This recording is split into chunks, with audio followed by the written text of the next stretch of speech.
Hello and welcome to the Sports Show with Bob Spina, where we got John joining us to discuss the upcoming and concurrently ongoing NBA and NHL playoffs in the conference finals. So, guys, looking at the NBA off the bat, are we surprised that the Pacers and the Timberwolves have advanced? John, you want to go first? You want me to go first? I'll take the West. I'll say the Timberwolves are absolutely a surprise, and Denver was highly favored in that series by everybody. I mean, they're the champions from last year, and coming into that West, people were thinking that they were money to be the favorites, and the Timberwolves really took it to them. That was incredible. Yeah, it really was. Surprised? Yes. I was surprised with that. Um, but then again, I was surprised that Minnesota beat them the first two games in Denver. I wasn't surprised that Denver came back and beat them in Minnesota because they're good. When you're that kind of good, you can do that. But um, to blow a 20-point lead late in the third, like they did, and to lose that game, it's very hard to win a seventh game on the road, let alone three times in the other place. And that's what Minnesota did. I mean, that was a shock job for sure. Now, being a Celtic fan, of course, kind of liked it because we got to make it as easy as possible. Just ask my brother; he'll tell you that. I'm always looking for the easy road. But no, that did. My new favorite team is Dallas, though, John. I still want you to win so we could crush you when we get there. But Watch what you ask for. huh? Watch what you ask for. Oh no, I know. Well, look, let me tell you something. I'm really, really good at knowing who I want to play. I've always been that way since I was little, and I'm right like every freaking time. And I want you guys really bad because that means we'll be one ahead of the Lakers again in titles. That's what it means. And Porzingis will be back. I'm a little concerned that he's not back already. I thought I was, everybody was like, "Oh, I'll be back for this round." Now they're saying game four, but I want him back. It's clear that they needed him. I'm sorry, they will need him in this series because, again, like I told all you guys, the never overlook offense, and Indiana has the best offense, and Celtics have the second best, and they're close. But that's the only way that Indiana didn't win that game because we were able to stay with them fire for fire. So we could score. And did it surprise me that they beat the Knicks? No, it didn't because I understand that like they had a lot of injuries. I get it. But the truth is, they would not have been a two seed. And I'm Nick fans, please do me a favor. Go away because you're annoying. Like you really are. Because he said, "Oh, we were hurt. Oh, we were better. Oh, yeah, okay. Well, Porzingis is hurt for our team. Giannis was hurt for the Bucks. Lillard was hurt for the Bucks. You really think you would have been the two seed if they didn't get hurt? Uh-uh. And Giannis got hurt like the last two games of the season. That allowed the Knicks to flip them. They would have never flipped them. Joel Embiid got hurt. You really think that they would have finished ahead of them? No. The Knicks, if every team is healthy and no one gets hurt this whole playoff, Boston would have been the best team and the Bucks would have been the second. We would have been playing them. I don't want to hear about this Nick nonsense. They're not ready yet. They're not that good. And I've said that all along. And am I surprised about the Pacers? Heck no. Because I was scared last night. I saw your little text there, John. Bob must be sweating now. No, no, no. No. It isn't anything that I wouldn't have sweated on anyway. Because I'm never sure until we actually win the game when my team's involved. See, it's easy like when you're Yankees, and I just hate you. I'll just root against you. But when it's actually my team in it, I'm nervous. And I kept saying Boston had to lead the whole Anthony text. Oh, they lost it in the end. Boston didn't win. India. No, no, no. He forgets that the Celtics were winning 99% of that game. And whenever they were ready to pull away, they started clanging threes, miss, miss, miss. And that allowed a good shooting team like Indiana to hang around. And the longer it went, the more confident they got. And that was a big problem. And you can't, especially when a team can shoot, you cannot make them think they can beat you. Once they do, because one thing about basketball, I played it all my life, it's a battle of wills, not just skills. Everybody has skills, but who has the tougher will? Everybody says they want to win, but only really a few actually really want to win. They're the tougher ones. And you cannot let them hang around. I think they're going to win a couple games in Indiana, maybe even 3. So Boston can't screw up. They can't. They can't. They have to keep winning. And is Boston good enough to win in Indiana? Yeah. When Porzingis is back, they for sure are. But you know what? Boston hasn't lost a road game. Indiana hasn't lost a home game. Did I say that right? Boston hasn't lost a road game, right? Indiana hasn't lost a home game, so something's going to give. Something's going to give, and I'm very concerned about it. They do not shock me at all. I know they caught a break because the Bucks got hurt, when they played them, but yeah, I'm very concerned. And weirdly enough, the 2 games the Bucks beat them bad, they beat them bad at home. They did, even without Giannis. But we didn't beat them bad last night. They were in that game. So, Indiana's tough. And the Knicks fans can go, I can't say it on the air, I'll get in trouble. But, yeah, they can go away. Let's just put it that way, far away. And no. I expected this stuff. And did I expect Denver losing? No. But could we have beaten them too? Yeah. Because they're a 2-man team. And they're not as good. Like I said all year, they're not as good as they were last year. I don't care what the record was.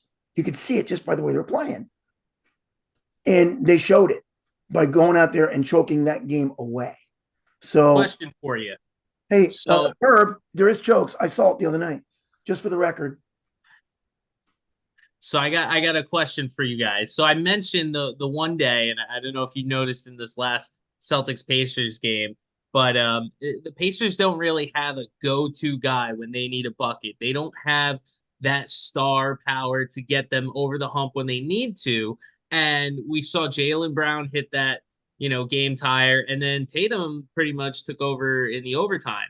Yeah. So I mean, the 2 stars really made the difference when it came down to the crunch time. Like Boston's players overall, yeah, better, but Pacers are still pretty deep. But I just don't think they have the guy. Halliburton was turning it over at the end. What do you think? Well, I Well, think that go ahead, Ron. you can't look into this first game too much. I think you're dealing with a situation where the Pacers coming in with supreme confidence. They shot the lights out. I don't know, it was the record shooting percentage for game 7 or just playoff history. It was insane. It was. So and they came off what, a day or 2 break. The Celtics have been sitting around, resting, recouping, practicing. Okay. So the Pacers came in hot and they pushed it to OT and lost. So I expect the Celtics to take game 2 and assert themselves in the series, but I don't know how much we can take from this first game, honestly. Well, the only thing about that is the team that wins game 1 wins the series like 80% of the time, pretty much. And they really, really had to win it. If they had lost, that would have been a big problem. And Indiana would have been, yeah, now we're going to get him when we take him home. We're going to mess him up. But, Tatum, and he did play well in the overtime. However, John, what was your specific question again? I kind of just commented on the game. No, I think is it going to be an issue basically that, you know, Indiana doesn't have that go-to guy in the clutch time? Do you think they do have a guy in the okay. clutch time? I mean, I didn't see one last night. You don't think What do you think, Siakam's Bob? that guy? You don't think that Halliburton and Siakam are those guys? They're pretty darn good. Halliburton turned the ball over too many times late for me. That wasn't clutch play. Yeah, you know what though? You're right about Tatum in the overtime, but what about in the fourth quarter? If anybody was trying to literally hand it to Indiana, it was him. He missed so many freaking shots, and he kept throwing the ball away. He lost the dribble a couple times, and he made even when he went inside, it wasn't a good shot. He was just throwing it up and panicking near the very end of the game. If I'll tell you what, where Boston won the game was when Indiana threw the ball in, and we defended it really well and went off the Pacers' hands. Why didn't once we had the ball? Why didn't they foul us? They had a 3-point lead. Even LeBron quoted. I'm thinking like LeBron now, which scares the life out of me. But why in the world Because I said it that night. I'm watching. I'm going. All you got to do is foul. We lose. We lose, and they didn't. And not only did they not, they allowed us to kick the ball to the corner for Brown to be wide open and stick that thing. Actually, no, I'm sorry, it wasn't even wide open because Siakam did run up on him, but he didn't foul. He didn't want to touch him. He knew he was in the air already. He knew if he fouled him, But still, that was a contested shot. But why in the world would you allow us to get to that point? The minute that ball got thrown in, I don't care who caught it. The minute the Celtic guy had his two hands on, I would have went and just fouled him before he had a chance to turn and shoot. They were over the limit. I would have done it. And by the way, they were way over the limit the whole game. Boston only had like 5 fouls the whole game. Indiana only took 5 foul shots the whole game. And everybody's like, oh, that's a fix. I go, I didn't see it that way. I can't recall. But you know what? I thought it was a pretty clean game because I noticed Rick Carlisle didn't complain about the calls in that game. He never said my team didn't go to the line or anything like that, like he did in the Knicks series. So it was just a well-played game. It was a great game to watch. It'd be probably better if I didn't have an interest in it because that makes you frustrated when you're scared. But it was my friend called me. My friend calls me. He's like, right at the end of the game because he wants Boston to lose so bad. And I go, sorry, can't pick up now, And then all of a sudden, we tie it. And all of a sudden, he disappears. He don't want to call back. He don't want nothing. He goes, oh, you were hiding. I go, no, you were calling because you thought you had all your chickens in the basket. But it didn't work. Now, did it? And he did. He was like, because he's the one that's got to leave the Nets to become a Celtic fan. That's the one I had to bet with. If we win, he has to become a Celtic fan. It's a beautiful bet. No, I think there's something to be said about the Pacers thriving over the wounded. And again, would they have been a fully healthy Bucks? Would they have been the fully healthy Knicks and more Knicks with depth? I don't know. I think there's something there. Again, I don't see Indiana really competing in this series. I think the West is way more interesting in terms of competitiveness. That you got Edwards versus Doncic, and it should be really good. Right. You know what? I don't really care. Like, because for years in the 80s, the Lakers never had any. The team that was second best to them was like 500 every year.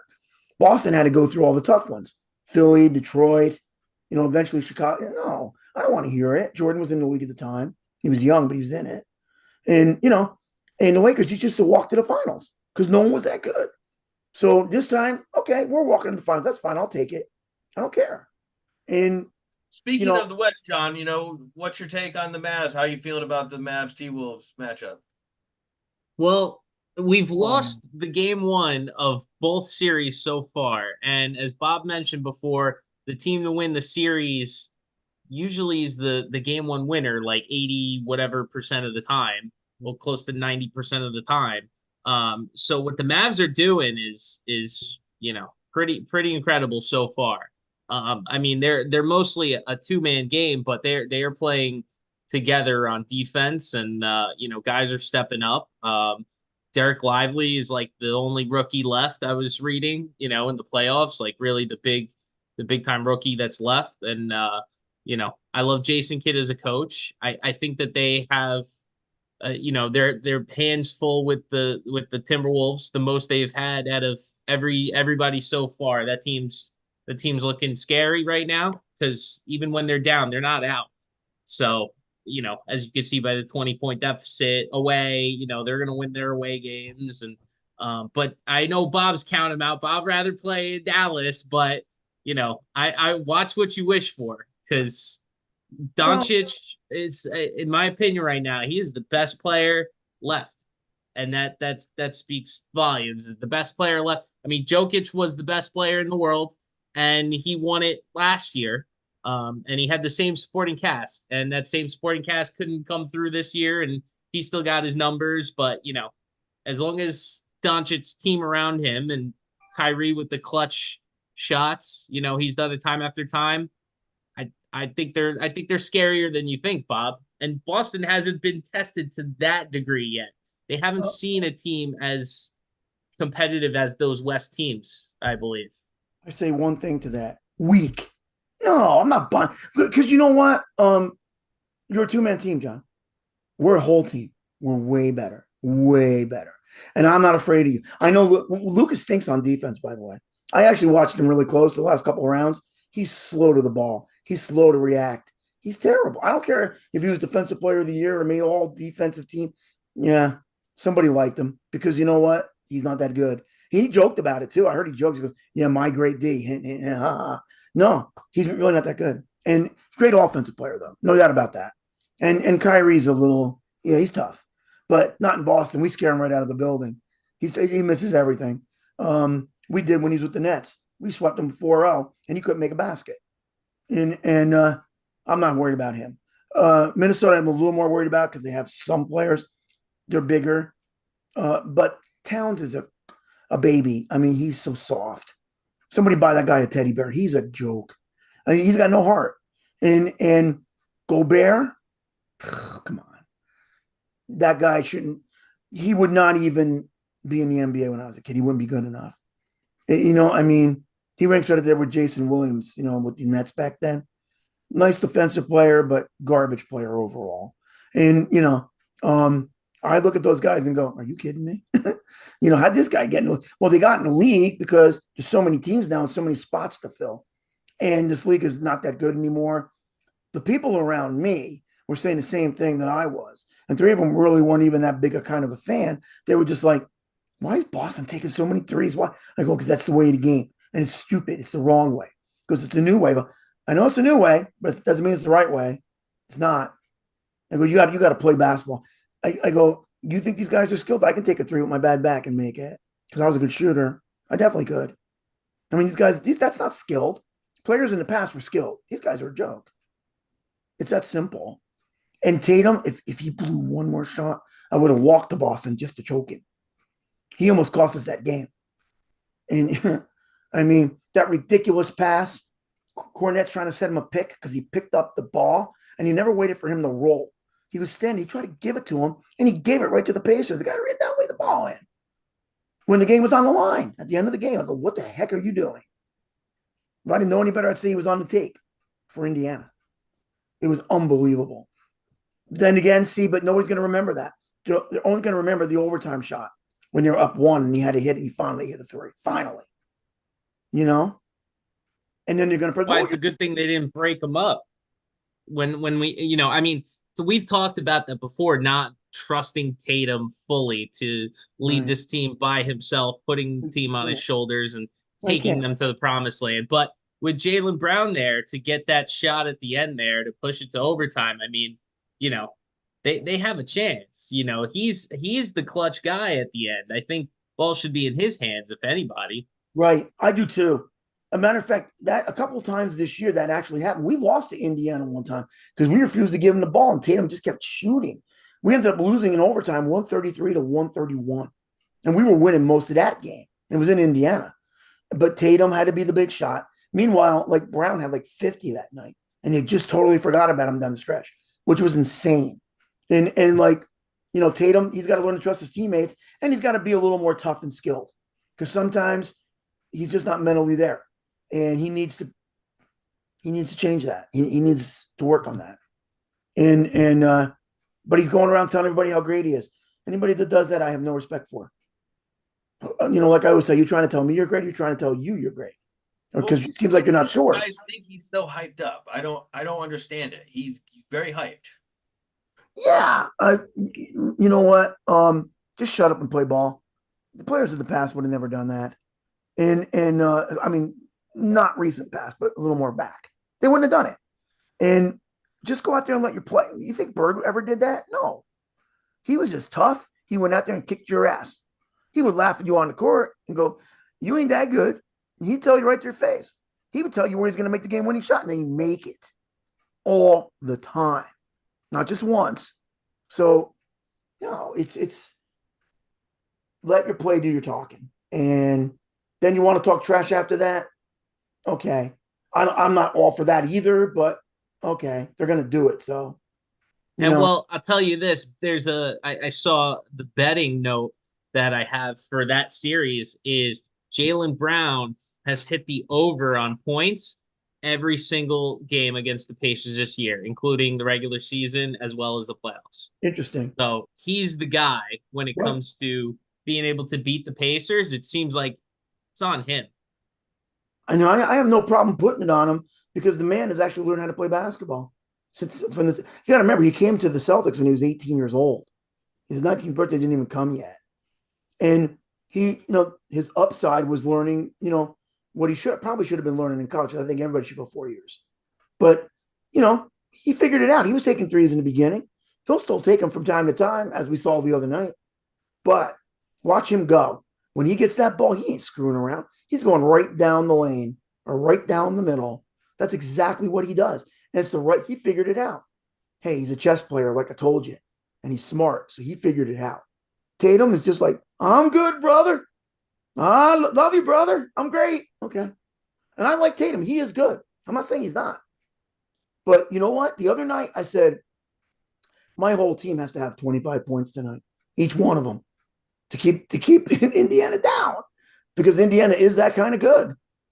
Nothing they've done has surprised me, guys. Nothing. I expected it, and when they got in it, I even said, I guess I text John. I could text a bunch of people on this.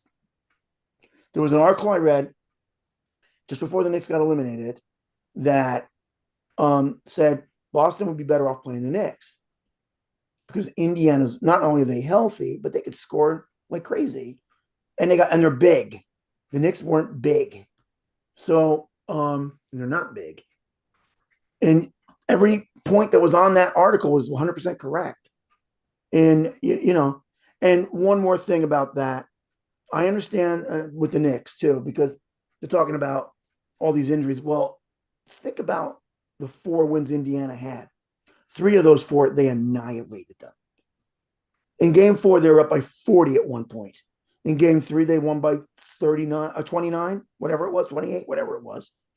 And then in game 7, they set a record for the highest field goal percentage in a 7th game. And it was on the road, no less. So I don't care who's healthy on the Knicks when you're shooting like that, or anybody really. You ain't beating them if they're shooting like that. That's just like, we're kicking Let's your not pretend that the Knicks have really won anything except 50 years ago, Bob. I mean, when was the last time the Knicks were in the finals? 94? 19, yeah, right, 94, and they lost. I mean, this fan base was really pumped up for the second round appearance. I mean, sorry guys, you haven't won anything. So, but Scott was going to come out. What's that, Bob? Right, but they act like they're the best team on the earth. Yeah, and you guys pay a couple hundreds of dollars to go to see a team that doesn't win for the most part. But anyways, right. So Scott was going to join us, but he couldn't show up. But he did want to share his predictions. I want to get your guys' predictions as well before we move on to the NHL. Okay. So for the Celtics and the Pacers, he has the Pacers losing to the Celtics in 5. I'm going to agree with that. I think that's exactly how it's going to play out. Probably Indiana will get a win at home, but they're going to get rolled. I see it as 5 as well for the Celtics. What do you guys say? I'm between 5 and 6. I was leaning toward 5, but I think Boston gets it done pretty quick here. I mean, if Pacers would have won that game, I just said probably 6, but I'll go 5 as well. No, man, I don't know. I'm going to 6, maybe even 7, because Indiana can just shoot. I'm worried. I'm going to the game tomorrow night, guys, in Boston. So we have to win that game. And just like we had to win game 1. Because Indy's like thinking, okay, we played them right down to the end. We should have won. We can beat them. We'll just get them the next game. But usually when you play 2 games, the first 2 games of a series especially, in the same place, it's one blowout and one close one. That was a close one. You know what? To me, that would mean that the Celtics should rout them the next game. But I don't know.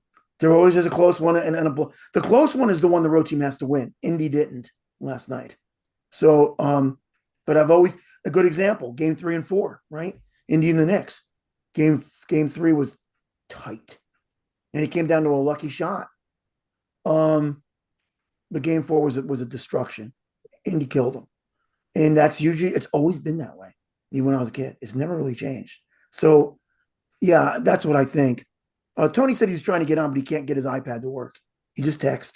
I don't know if you guys saw it, but He texted me the Yankees have two-run home runs. They're up 4-0. well, that part didn't come on mine for some reason. It got diverted, but I don't know why. No, I know, I know. Sadly, Joe Torre's at the Yankee game So, tonight. who do you got for the Celtics series, John? I got Celtics in 5. Celtics So 5, and you got Bob. You got them in 6, 7. 6 or 7, yeah, they're gonna win, but You gotta it's pick one, 6 or 7. oh, thanks, pal. 7, All right, you but I go with hope 7. So Scott has the T Wolves beating the Mavs in 7. This is a very tough pick for me. I'm gonna let you guys go first. right. John, you're Mr. Math. I'm gonna take the Mavs, and I'm gonna take them to lose game 1 and win in 6. What a shot! Um, I don't think it goes 7, although it very well could. I think that the Mavs do a fantastic job of learning their opponent, making the adjustments, and coming out better. Each and every night, stopping them where they need to. PJ Washington is a phenomenal defender. I think he can lock down Anthony Edwards. I think Lively, between Lively and Gafford there, I think that they can wreak some havoc on the boards. You said you don't believe in Gobert, No, being top tier. He's won tons of defensive player of the years, but the Mavs shoot a little bit further away from the basket. I don't foresee him being a problem. I don't foresee Karl Anthony Towns being a rim protector in this series either. So I well, think I I'll think tell you what, Mavs in 6. if they can draw the two big men away from the basket, that opens up shots by the other guys to lay the ball in the basket and get easier shots. So you definitely, if you can do that, I'd say, yeah, okay, you got a shot here. But I don't know. I just Minnesota, they're home. Granted, they're a bunch of their big men are cowards. They're soft, but I see them beating you in mm, it's either 5 or 7. Uh, 6. How about that? We'll say no. I when Dallas is home, mm, yeah, okay, Minnesota in 6. I do think they're going to win. I hope they don't. Like, go Dallas, go, because that's what I want. Actually, I really wanted Oklahoma, but you're the second choice on that because obviously I knew Oklahoma wasn't going to make it. They're a clown show. They were too small. They were how they got the 1 seed still is still beyond me. Um, I wanted them to win though, not because I thought they were going to win, and I would never pick them to win, but I want the Celtics to win because I'm a Celtic fan, and that would have been the easiest road for us. Um, What do but you think about that final call? The call that they lost on, that they called the foul. I don't know if you saw it. A guy came up, blocked the ball, yes, I and did then see came it. down, hit the Yes, I rim. saw it because I had some money. It was a foul because he Pretty cut. obvious, wasn't it? Yes, it came. He came across his arm. I mean, everybody's going to complain at the end of the game. They don't want to get that call. So yes, of course they're going to. And honestly, I didn't see any problem with Oklahoma challenging it because what do you got to lose? At that point, you don't want to lose. You get if you get the call your way, nothing counts. You get like a jump ball or whatever they do now. So you bet that was a good challenge, and I knew he wasn't going to win it. I knew Oklahoma wasn't going to win it, but it was worth the try. That's what I think. It was definitely a foul.